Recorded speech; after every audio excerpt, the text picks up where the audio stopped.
কুরআন কারীমে বলেন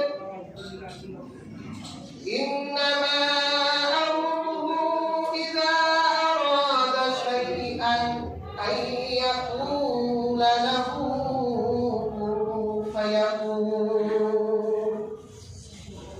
আল্লাহ যদি কোনো কিছু করার ইচ্ছা করেন আর আমার আল্লাহ যদি শুধু এতটুকুই বলেন যে হও, সাথে সাথে হয়ে যায়। সুবহানাল্লাহ, সুবহানাল্লাহ। এলিমেন্ট লাগবে না, সবক লাগবে না। আমার আল্লাহ যদি কোন জিনিসকে বলে হও, তা হয়ে যাবে।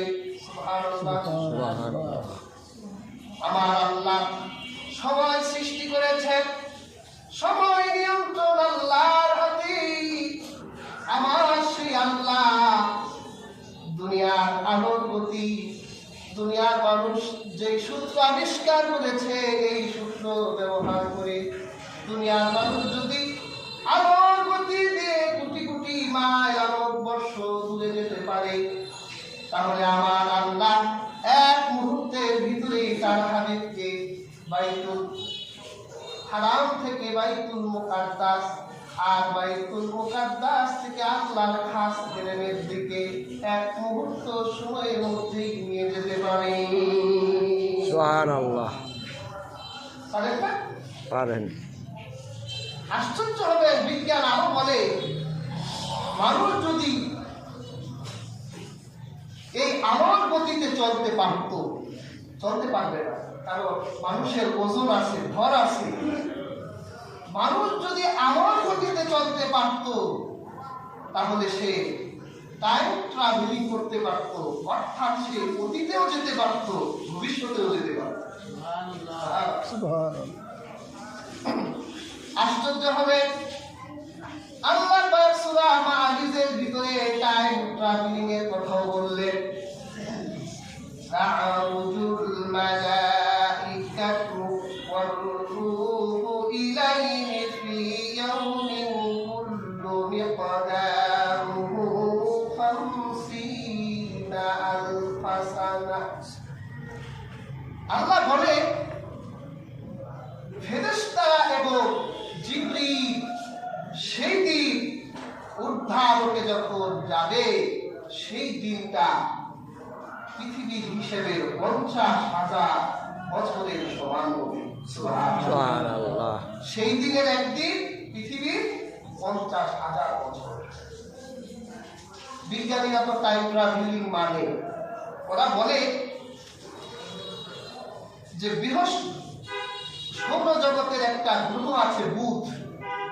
যদি কোনো ব্যক্তি বুধ গ্রহে একদিন অবস্থান করে, সে পৃথিবীতে এসে দেখবে 58 দিন সময় অতিবাহিত হয়ে গেছে। একটা পৃথিবীর ভিতরে এক স্পেস থেকে আরেকটা স্পেস সময়ের ব্যবধান হয়।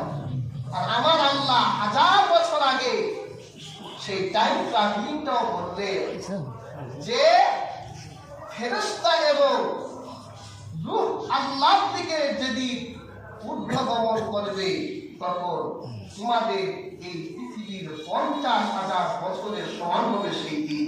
সুবহানাল্লাহ। এই পৃথিবীর বুকে কোন মানুষের পক্ষে টাইম ট্রাভেলিং করা সম্ভব নয়, কিন্তু আল্লাহ পাক আজ থেকে 1000 বছর আগে তার হাবিবকে দিয়ে টাইম ট্রাভেলিং করিয়েছেন। বিজ্ঞানের অন্ধ পূজারীরা আমাদেরকে মাঝে মাঝে গালি দেয়।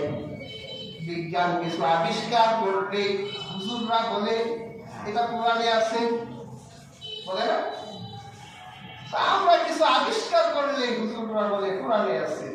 তা আমরা কিছু আবিষ্কার করি নাই, এইরকম প্রমাণ কি কোরআনে আছে? হ্যাঁ আছে। তোমরা এখনো প্রমাণ করনি, ভবিষ্যতে হয়তো করবে, এইরকম প্রমাণ 1000 বছর আগে আল্লাহ কোরআনে রেখে দিয়েছে। সুবহানাল্লাহ। তাই নয়, আল্লাহ কোরআনে এমন প্রমাণও রেখেছে তোমরা তা কোনোদিন প্রমাণ করতে পারবা না, সেটাও আল্লাহ কোরআনে রেখে দিয়েছে। আবার আল্লাহ চ্যালেঞ্জও করছে যে ওরা পারবে না। আপনাদের কি কুরআন থেকে শোনাই। আল্লাহ কোরআনে বলেন, ওয়াল্লাযী খালাকা লাকুম মা ফিল আরদি জামিআন সুম্মা ইসতাওয়া ইলাস সামাই ফাসাওয়াহুন্না সাবআ সামাওয়াত। তিনি তো সেই সত্তা, ওয়াল্লাযী খালাকা লাকুম মা ফিল আরদি জামিআ, তিনি সকল কিছু তোমাদের জন্য সৃষ্টি করেছেন।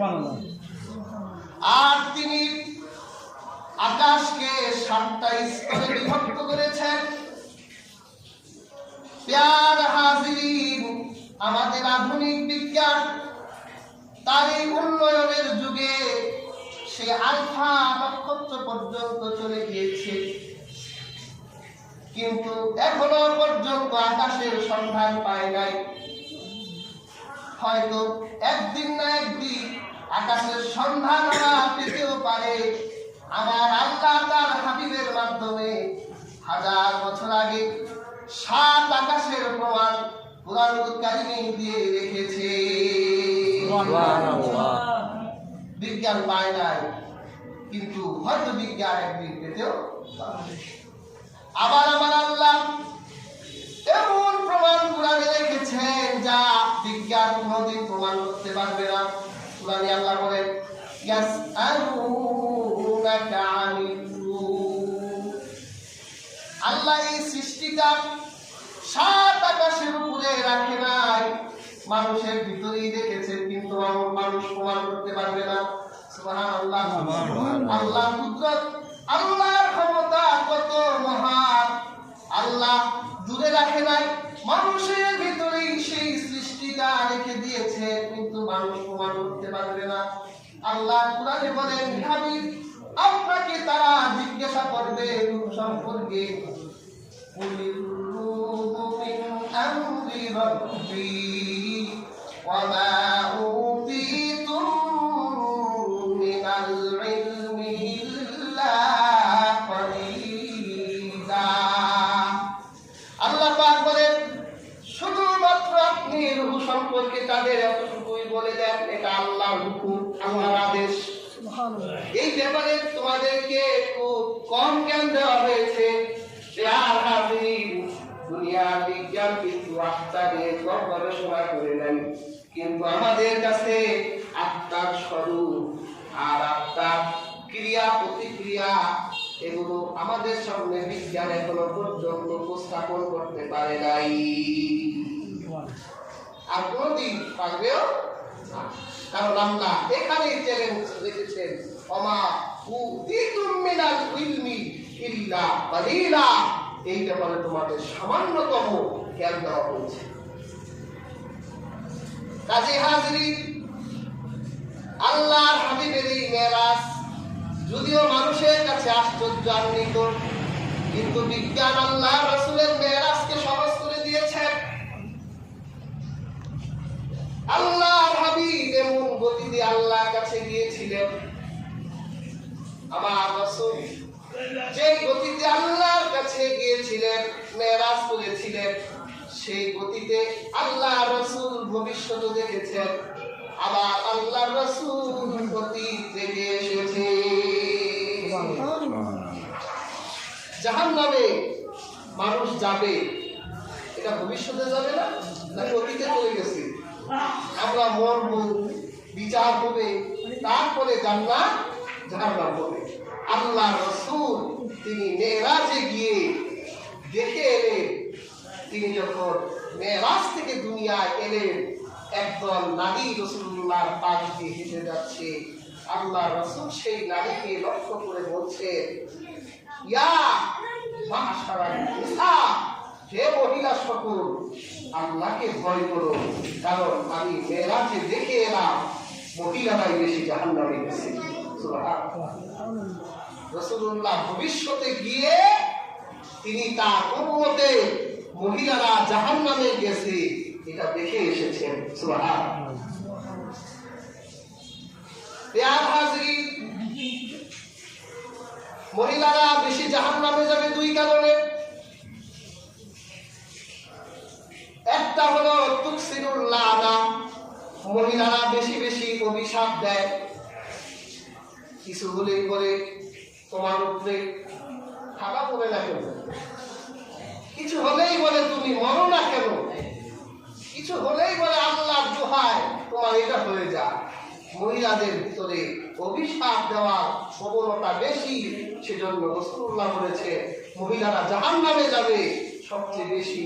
তার একটা কারণ হলো তারা বেশি বেশি অভিশাপ দেয়, আরেকটা হলো তারা স্বামীর শুকরিয়া করে না। 10 বছর, 20 বছর, 50 বছর সংসার করার পর কোনো কাজে হেরফের হয়ে গেলে সব অস্বীকার করে তুমি তো কিছুই করো না।